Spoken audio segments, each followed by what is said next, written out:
But now the question is, so when does he come back? Is he going to sit, for the first round of the playoffs? Is he going to play in the playoffs at all?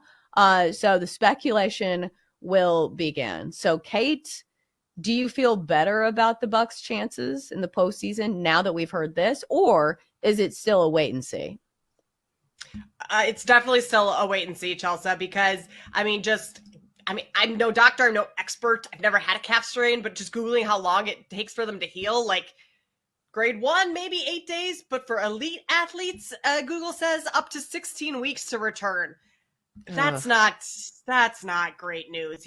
I would imagine he misses at least the first round of the postseason, and based on the current form of the Milwaukee Bucks, even going into last night's game, I didn't have a whole lot of confidence to begin with. Now you're taking Giannis out of the equation. I don't think things are going to be looking too good for the Bucks, especially if they meet like the Sixers in the first round. No, thank Ugh. you. I will be betting taking the whatever team opposite of the Bucks in the first round. I'll be taking their series price most likely. Didn't Kevin Durant have some sort of a calf strain? I feel like there's another time that we have talked about this particular injury, and I think it was Kevin Durant. And I think I remember it taking longer than people expected because you hear a Mm-hmm. calf injury and you say to yourself, okay, if it's not torn, is it really that big of a deal?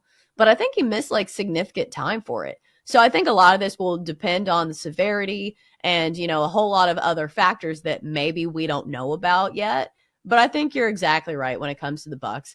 I think this is a team that people had trouble trusting even before this news, especially in this recent window where they have lost to the Wizards. Who is it? The Hornets. Was it the Raptors? Like they lost all these really bad teams in a row, and there's no excuse for that. That is a lack of focus. You should not be losing to the Wizards ever. No excuses. So we'll see in the Eastern Conference. Let me ask you this before we get to games. The Eastern Conference standings, it feels very top heavy. And then in the middle, there are a bunch of teams that I'm not super scared of. Like the Magic have had a great regular season, but I'm not sure if I trust them to like do that much in the postseason. Like the Cavs, the Knicks. It feels like there's a really soft spot in the Eastern Conference standings.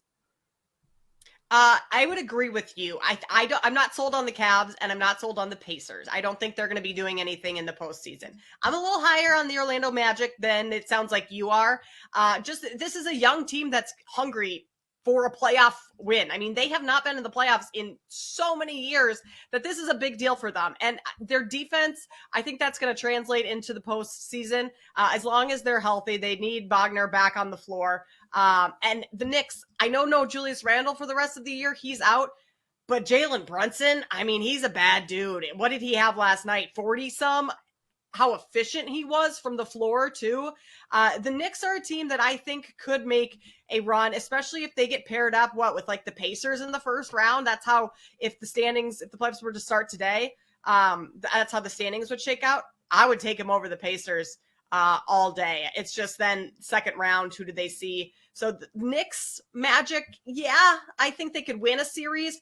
Cavs and Pacers, I'm totally out on them. And I mean, the Heat, assuming they make it out of the play-in, how many years can they do this where they make the improbable run late in the postseason? Like, made it to the conference finals 2 years ago, made it to the NBA finals last year. Like, I don't know. At some point, like, are they going to take a season off of doing this where they kind of stink, for lack of a better term, during the regular season, or don't play as hard and then turn it on? Like, it's not going to work every Right. year. So a little nervous about the Heat. I think that you have to keep the injuries in the back of your mind, but I don't think that's the number one thing that you base your handicap on, if you get what I'm saying. Because, you look at the past winners of the Cy Young, and they've been strikeout artists for the most part. We're not seeing a bunch of finesse pitchers. It's Blake Snell. It's Sandy Alcantara, who maybe is not like the most strikeout pitcher of them all, but somebody who still misses a lot of bats. Corbin Burns, Trevor Bauer, Jacob deGrom, back-to-back years, Max Scherzer. I think the last like true finesse pitcher we've seen win this award was 2012. R.A. Dickey won it for the Mets, and we know he is a knuckleballer.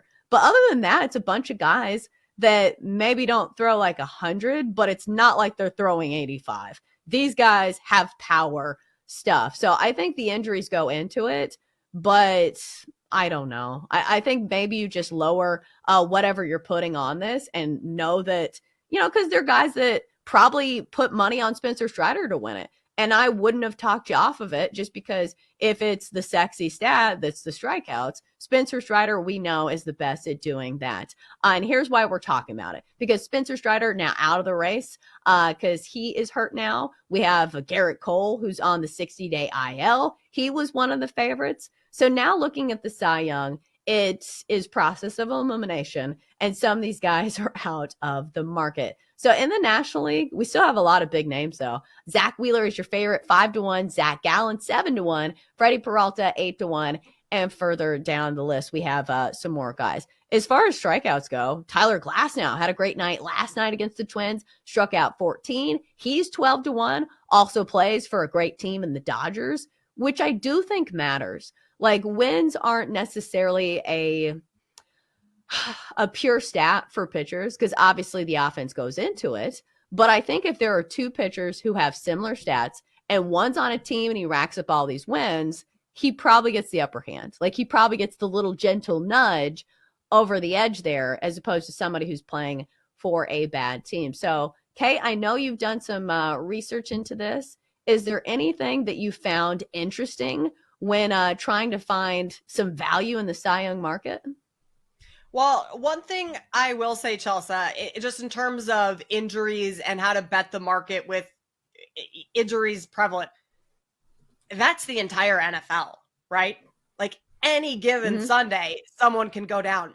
Injuries are a huge part of the NFL, but that oftentimes doesn't scare us off of betting futures in that sport. So, I mean, I like your idea of maybe just lowering your unit size a little or being a little bit more conservative in how you're approaching it this year. Glasnow, based on how he's performed this year, 8-1 right now, I would grab him. Now here's a fun question.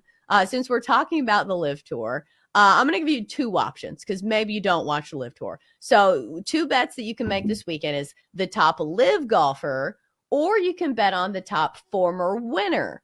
So Jon Rahm is your favorite of top Live golfers at plus 275, followed by Brooks Koepka.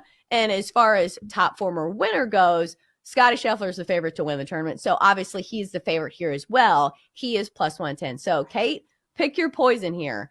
Do you want to make a play on the top Live golfer or top former winner?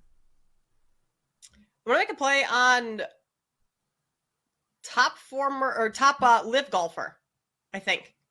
Top former winner, that would be, yeah, I mean, very convincing, right, with the way I'm saying this. I have not watched a ton of Live this year, but I think the Live golfers, I'm with David. I think that there's some good names in there. I mean, Brooks is great every year. Jon Rahm won it last year. We just talked about Neiman. And I'm not willing to lay that short of a number with Scottie Scheffler. I know he's been so good, but this is that's like a Tiger Woods price in Tiger's prime. Yeah. I want a better number for Scottie Scheffler if I'm going to be taking him. So maybe he's an opportunity where you live bet him. But in terms of this question right here, Chelsea, I'm going with the Live golfers. Yeah, I do think that the problem with betting on top Live golfer is there are several really good options. Like, is anybody going to be shocked if it's Brooks that, wins the tournament and obviously would win this market at plus 450? Is anybody going to be shocked if it's Jon Rahm? No. Even Dustin Johnson. Dustin Johnson's won a Masters before. Maybe the current form is not what it used to be, but plus 850, that's a solid play.